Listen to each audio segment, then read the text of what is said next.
Alright, little bitches, here we go. Episode 3, the heiress. Let's begin. Starting now.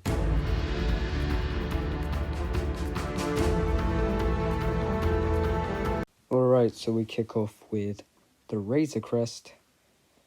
It's not doing well. It's barely afloat as it comes in to this watery planet, which I can't remember the name of, but it basically is coming in too hot. Okay, it looks really cool with the fire that begins to build up, and they almost stick a perfect landing. They don't. They fall right into the water, and a repurposed AT Walker, whatever you call it, AT gets them out and puts them on the surface. And he pays the Mon Calamari 1,000 credits to fix said ship. Then Frogman and Frog Lady have a good old reunion. And Mando sees someone in the distance. It's not Sabine, thankfully. I really did not want it to be Sabine, because that would have been a little too much. But she then disappears, and then he goes to a bar, and he pays with the Mon Cala Fawn that he was given in the first season by Grief Karga, which is pretty cool. I like how all of the first season stuff comes in and plays a part in the second season. Shows that everything really does matter. Shit, I forgot to mention spoilers. There'll be spoilers in this video. But then he meets a Quarren, and they take him on a ship, and basically one Quarren knocks the child, Baby Yoda, into this monster's mouth. And then he knocks Din Djarin in. And I knew it would be this scene from the trailers where he's fighting to get out. Now that I look at it, it seemed kind of obvious. Where. And then it looks like he's gonna die. Someone shows up. And that person is Bokeh Kryze. Now, basically, this other person in the back, that woman right there, is Sasha Banks' character, whose name I don't care to learn. And the other guy's British, so he's British man, alright? I'm very happy to see my British friends in Star Wars media. It makes me very happy. We then have my favourite part of the episode, where they explain that Mando is part of an ancient Mandalorian type of people, where they stick far more closely to the ancient ways of the Mandalorians, called the Children of the Watch. While he's not like Bo-Katan or Weird Hair Lady and British Man, who take off their helmets all the time. So they think each other is scum, basically. So he flies away and watches as Bo-Katan and the Night Owls blow up the ship, which is nice. Then the brother of the main Quarren from earlier shows up, and he wants to kill Mando for a fairly obvious reason. But the Night Owls show up and they save him. They kill the Quarren, and then they take him to a bar where they talk to him, and he wants no interest in them. But then she says she knows a Jedi, and now he's interested. Now he'll do a mission for them. So they head out to see an Imperial ship, and they're gonna take the ship, basically. As it leaves, as soon as the sun hits. Yeah. But he takes Baby Yoda. I know he's not actually Baby Yoda, but that's what I call him. And puts him with Frog Lady and Frogman. And to basically babysit. And he watches as little baby frog children are born.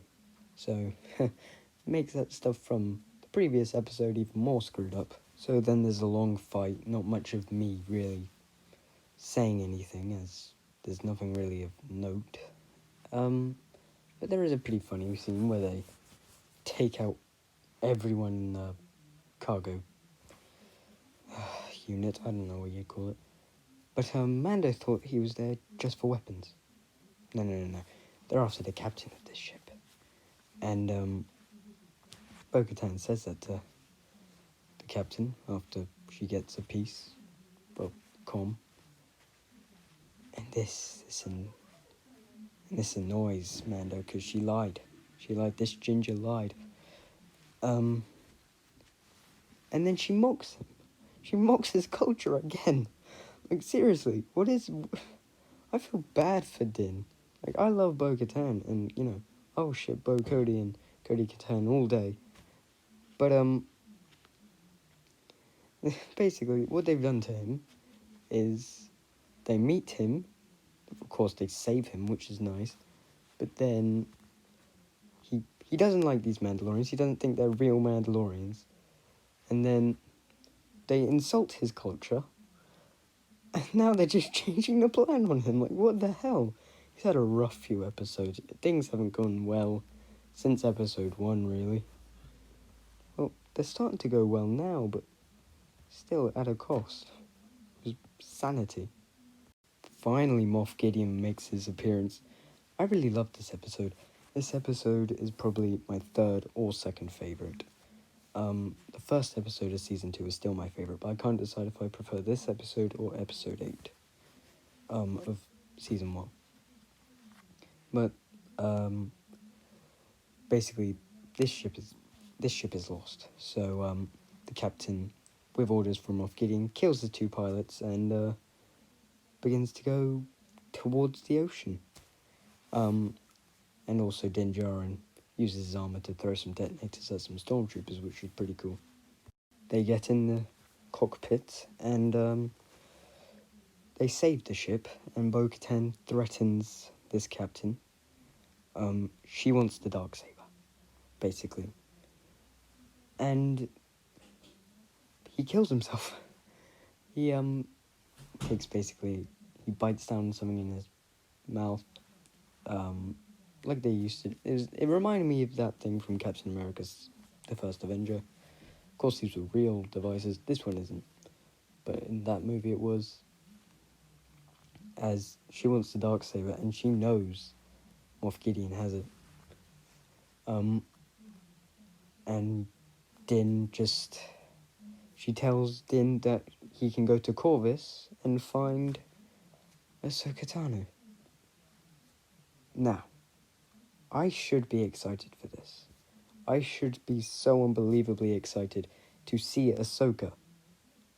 But I'm not. I don't know why.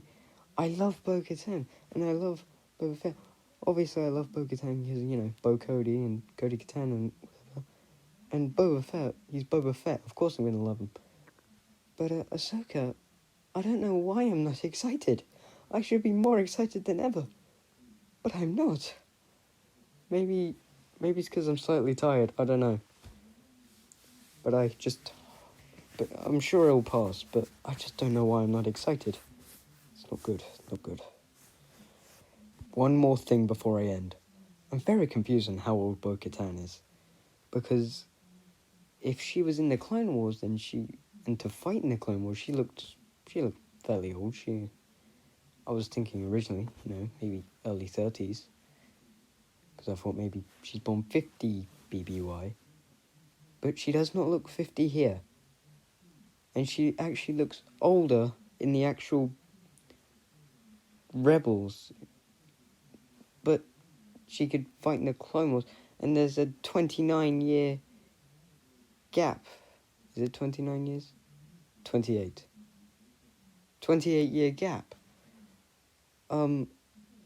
But that means she was a lot younger than her sister. But it sounded like that she and her sister had a longer history than... It's confusing, okay? It's very, very confusing. But anyway, that's my review of this episode. Definitely one of my favourites. third or second. I'm leaning more towards